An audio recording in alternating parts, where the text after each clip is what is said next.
growth hormone declines with age. This is not a contested observation. It is one of the most reproducible findings in endocrinology. GH levels peak in your late teens and early 20s and decline at approximately 14% per decade after that. By your 60s, most people produce less than half the growth hormone they produced at their peak. The conventional response to this decline has been exogenous growth hormone, injecting synthetic HGH directly. This works. It raises GH levels, but it also suppresses your own pituitary's production. You give your body the hormone externally and your body stops making it internally. The feedback loop that regulates natural GH pulsatility is disrupted. And there is an alternative approach. Instead of replacing growth hormone, you signal your body to produce more of its own. You work with the pituitary's existing machinery rather than bypassing it. This is the principle behind growth hormone secretagogues. And the most widely used secretagogue stack in clinical peptide medicine is the combination of CJC-1295 and Ipamorelin, two peptides, two different receptor systems, one producing a synergistic growth hormone pulse that neither peptide achieves independently, a GH response 2 to 3 times larger than either alone. This episode covers both peptides in full. The mechanism, the human data, the DAC question that everyone asks, the safety profile, including the critical finding that almost nobody discusses, and the honest picture on what this stack actually delivers. Before covering the peptides, you need to understand the biology they operate on. The growth hormone axis is more complex than most discussions acknowledge.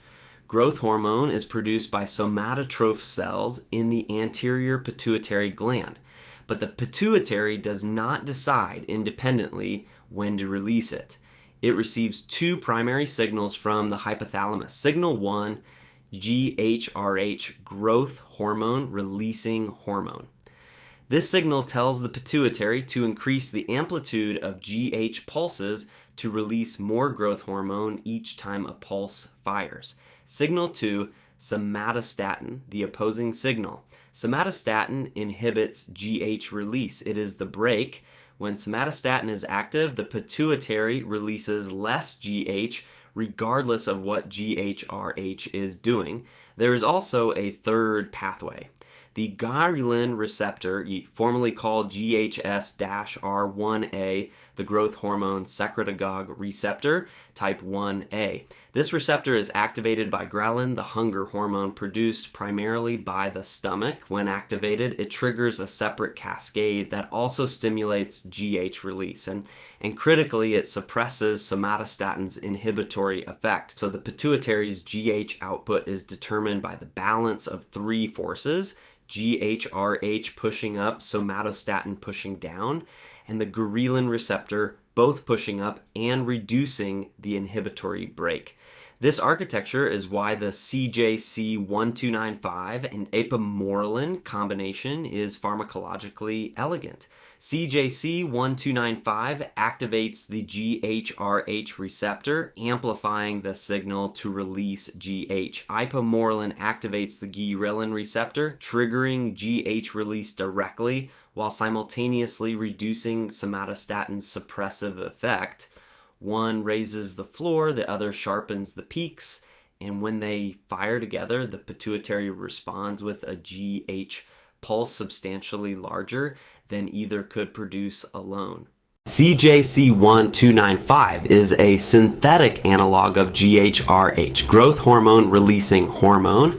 The natural GHRH molecule contains 44 amino acids. CJC-1295 is derived from the first 29 amino acids. The biologically active fragment associated with 4 amino acid substitutions that make it more resistant to enzymatic degradation.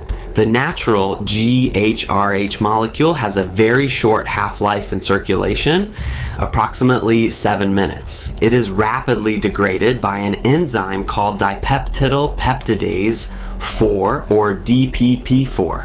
The 4 substitutions in CJC-1295 make it DPP4 resistant, extending the effective half-life significantly. CJC-1295 comes in 2 forms. This distinction matters and is the source of significant confusion in the community. CJC-1295 without DAC, also called modified GRF1-29 or mod GRF1-29.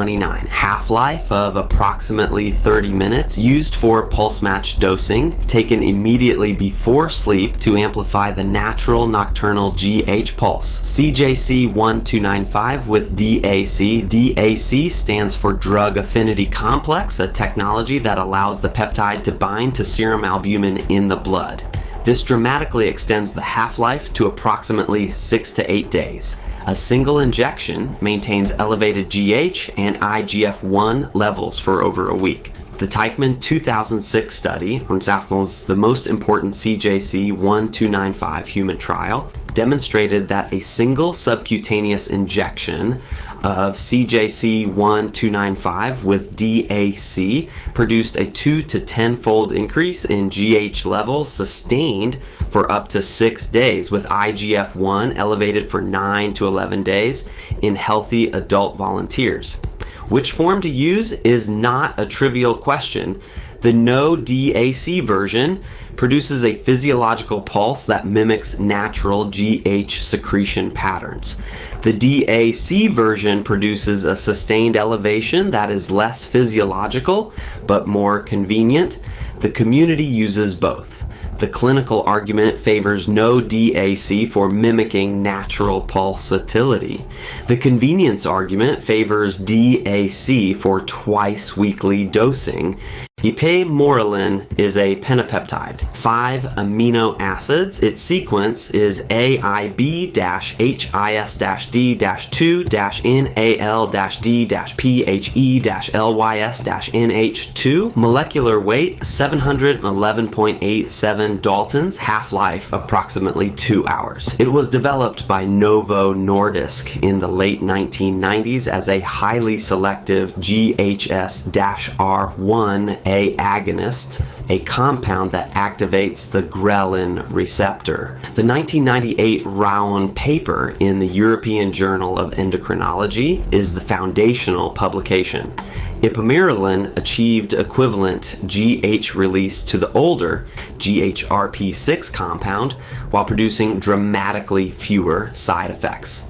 This selectivity is the defining characteristic of Ipamorelin and the reason it became the preferred GH releasing peptide in combination stacks. Earlier GHRPs, GHRP2, GHRP6, activated not just GHSR1A, but also receptors for cortisol and prolactin. The result was GH release accompanied by elevated cortisol, the stress hormone, and elevated prolactin. Ipamorelin does not do this. Even at 200 times the effective dose, Ipamorelin does not meaningfully elevate cortisol, prolactin, or ACTH. GH release only. The mechanism runs through the phospholipase C pathway, so specifically PLC/IP3/DAG signaling, which is independent of the CAMP/PKA pathway that CJC-1295 uses. 2 completely separate intracellular signaling cascades reach in the same endpoint, GH secretion. The 2-hour half-life means Ipamorelin produces a clean short pulse. When timed with the natural nocturnal GH surge, typically 30 minutes before sleep, it amplifies that pulse without creating sustained supraphysiological GH elevation.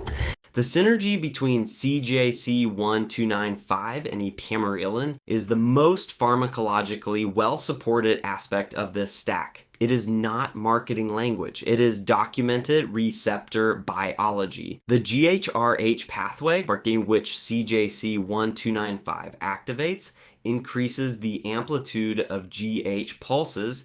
It tells the somatotroph cells to release more GH, but it does not suppress somatostatin. The inhibitory brake remains active.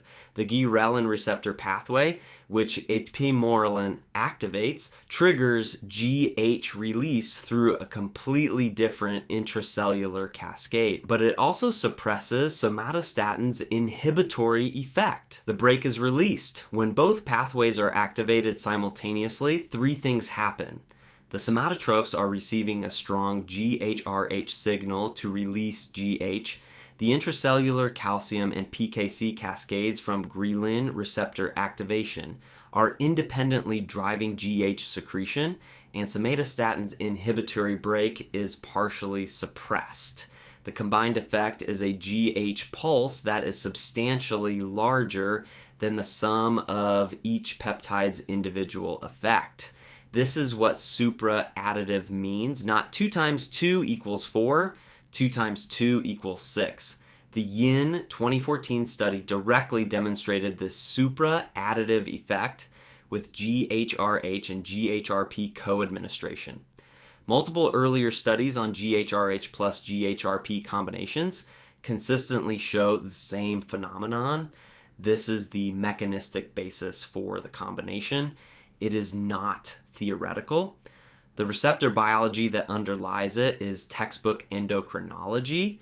The human data on this stack requires careful separation between what is established for individual components versus what is established for the combination. For CJC-1295, the Teichman 2006 phase 1 study is the foundation. Healthy adults receiving subcutaneous CJC-1295 with DAC showed dose-dependent GH and IGF-1 elevation lasting days after a single injection. No serious adverse events. The FDA's own review noted the compound was, quote, safe and relatively well tolerated, particularly at doses of 30 to 60 micrograms per kilogram. CJC-1295 with DAC also entered phase 2 clinical trials for lipodystrophy and growth hormone deficiency. Those trials were discontinued following the death of one participant. The attending physician's assessment was that the most likely cause was pre-existing asymptomatic coronary artery disease with plaque rupture, unrelated to the study drug. But research was terminated as a precaution. This is a fact that is almost never mentioned in community discussions of CJC-1295, and it deserves honest acknowledgement. The causal relationship was not established. The context matters, but so does the fact. For Ipamorelin, selective GH release without cortisol or prolactin elevation is the most robustly documented property. No human phase 3 efficacy trials. The compound was studied in phase 2 for post-operative ileus, gut motility, and showed efficacy, but was not developed further commercially. For the combination specifically, the strongest human data comes from a 2024 prospective observational study with 48 participants aged 40 to 65, followed for 12 months. Results showed 10 to 15% reductions in visceral fat and modest lean mass gains. Not randomized, not blinded, but a real human data set. The 2025 Sleep Medicine randomized controlled trial is the best quality study. CJC-1295 and Ipamorelin administered at bedtime increased slow wave sleep duration by 23%. That's statistically significant. Sleep architecture improvement is emerging as a legitimate clinical application. The honest summary, individual component safety data is reasonably reassuring. Combination efficacy data is limited but suggestive. No large-scale RCT of the combination for body composition exists. Understanding what elevated GH actually produces in the body is essential to evaluating the claims made for this stack. Growth hormone acts on virtually every tissue in the body, but its most important metabolic effects operate through IGF-1, insulin-like growth factor 1. When GH rises, the liver produces more IGF-1. IGF-1 is the primary mediator of most of GH's anabolic and metabolic effects. The documented effects of elevated GH and IGF-1 in adults: lipolysis, fat breakdown, is increased, particularly visceral adipose tissue. Protein synthesis is stimulated. Lean mass is maintained or slightly increased. Bone turnover markers improve, suggesting net bone formation. Or what GH does not do in physiological dose ranges, it does not produce dramatic muscle gains in healthy adults. The anabolic effect of GH in people who are not GH deficient is modest. The dramatic body composition changes associated with GH come primarily in people with clinical GH deficiency, where restoring GH to normal range produces significant improvements. In people with normal GH levels, raising GH further produces smaller incremental effects. Sleep quality improvement is the finding that most people do not anticipate. GH is primarily secreted during slow-wave sleep. The bidirectional relationship between sleep and GH means that improving slow-wave sleep improves GH secretion, and improving GH secretion improves slow-wave sleep architecture. The 2025 RCT result, 23% increase in slow-wave sleep, may be the most clinically meaningful finding for the average person using this stack. The injury recovery claims are more contested. The 2024 in vitro study found that growth hormone did not appear to positively affect tendon and ligament cell proliferation. The 2020 pilot study on ACL recovery showed preserved quadriceps strength with higher GH. The data is mixed. The claim that GH secretagogues accelerate healing is plausible but not established. This is the most common practical question about the CJC-1295 stack, and it deserves a clear answer. The fundamental difference is half-life. CJC-1295 without DAC, mod GRF1-29, has a half-life of approximately 30 minutes. CJC-1295 with DAC has a half-life of 6 to 8 days. The physiological argument for no DAC natural GH secretion is pulsatile. The pituitary releases GH in short, sharp bursts, primarily during slow-wave sleep. A compound with a 30-minute half-life used immediately before sleep amplifies the natural nocturnal pulse without significantly altering baseline GH between pulses. The GH axis remains rhythmic. The physiological argument against DAC, sustained continuous GH elevation, is not how the body naturally operates. Maintaining elevated GH around the clock may reduce receptor sensitivity over time. Some researchers argue that the pulsatile pattern of GH release is itself important for the beneficial effects, and that sustained elevation blunts the physiological signaling. The practical argument for DAC twice-weekly dosing, 1 or 2 injections per week instead of daily or twice daily. For compliance and convenience, DAC wins. The important safety note on DAC, the phase 2 trial discontinuation discussed in the previous scene, involved CJC-1295 with DAC, the long-acting form. The safety concern, however unresolved, was associated with the sustained formulation. The community consensus has largely shifted toward no-DAC combined with Ipamorelin dosed pre-sleep. This protocol respects the natural pulsatility of GH secretion, uses the synergistic combination to amplify the nocturnal pulse, and avoids the sustained elevation pattern associated with DAC.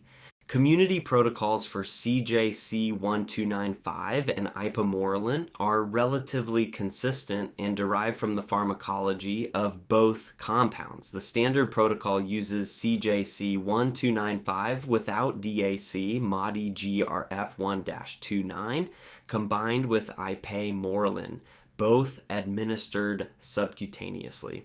Both timed 30 to 60 minutes before sleep to amplify the natural nocturnal GH pulse. Typical doses in community use: CJC-1295 no-DAC at 100 micrograms per injection. Ipamorelin at 100 to 200 micrograms per injection.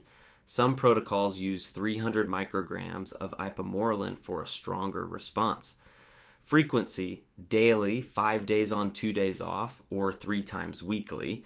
Daily dosing produces more consistent GH elevation. Cycling aims to prevent desensitization of the GH axis.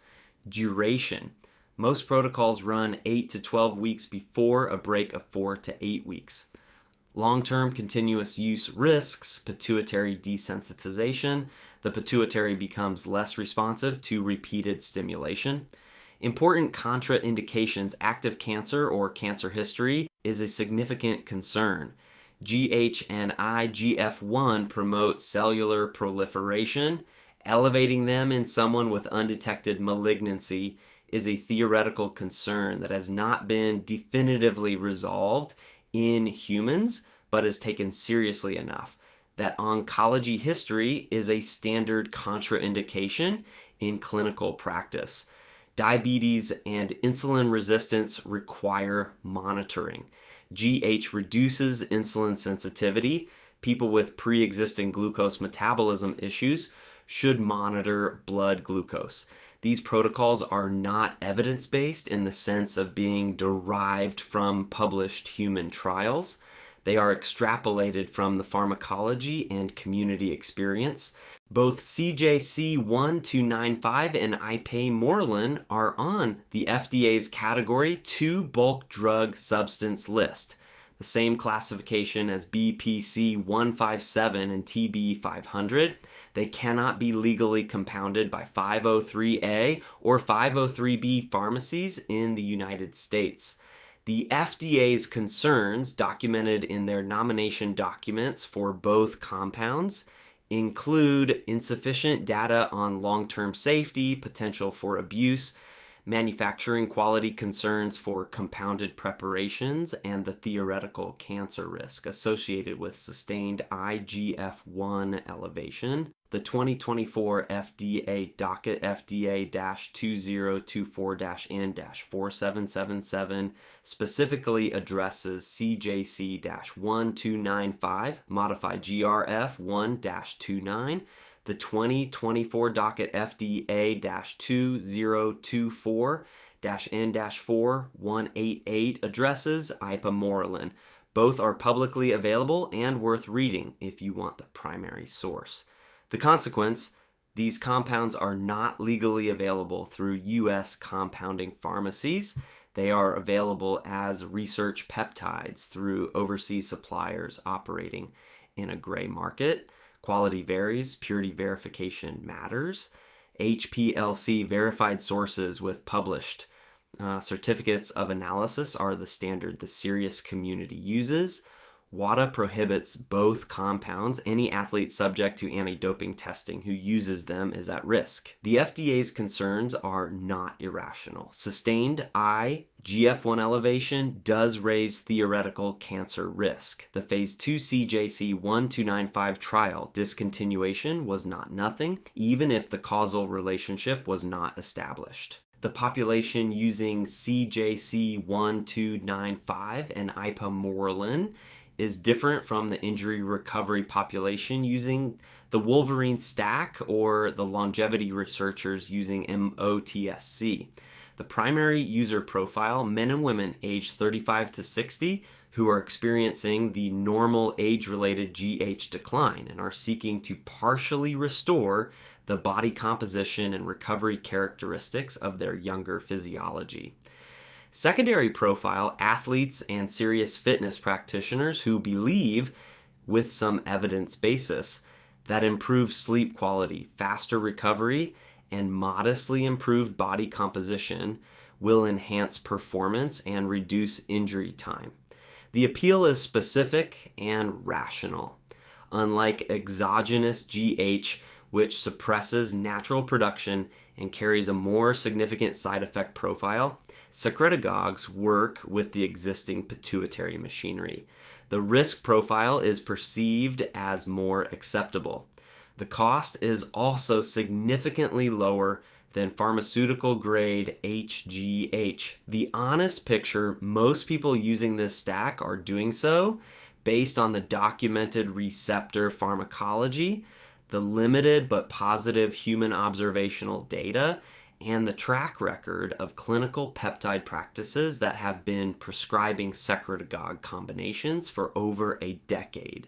They are operating ahead of the controlled trial evidence, but not without a scientific basis. Here's the complete honest picture on CJC-1295 and Ipamorelin. The mechanism is the strongest foundation. The synergy between the GHRH and ghrelin receptor pathways is textbook endocrinology. Two separate intracellular cascades activating GH release simultaneously while the ghrelin pathway reduces the inhibitory brake. This is not theoretical, it is documented receptor biology.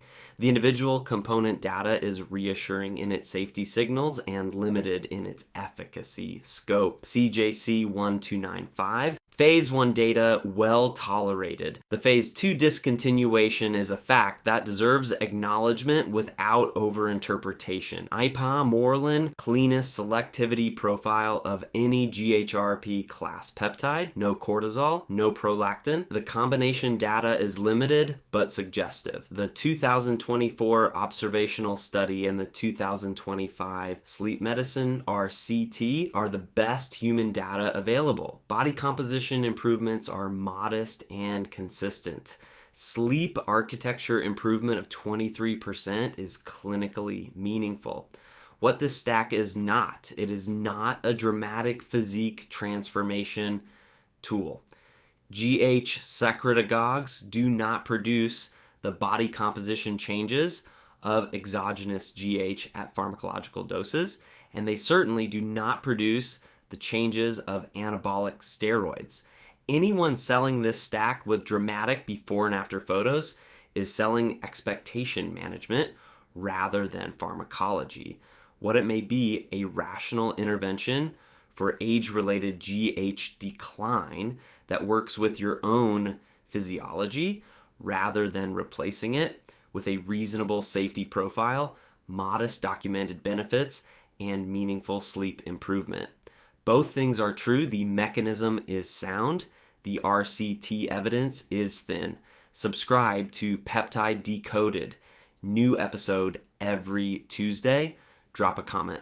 Are you using a GH secretagogue stack, and what has been your experience? We read everyone.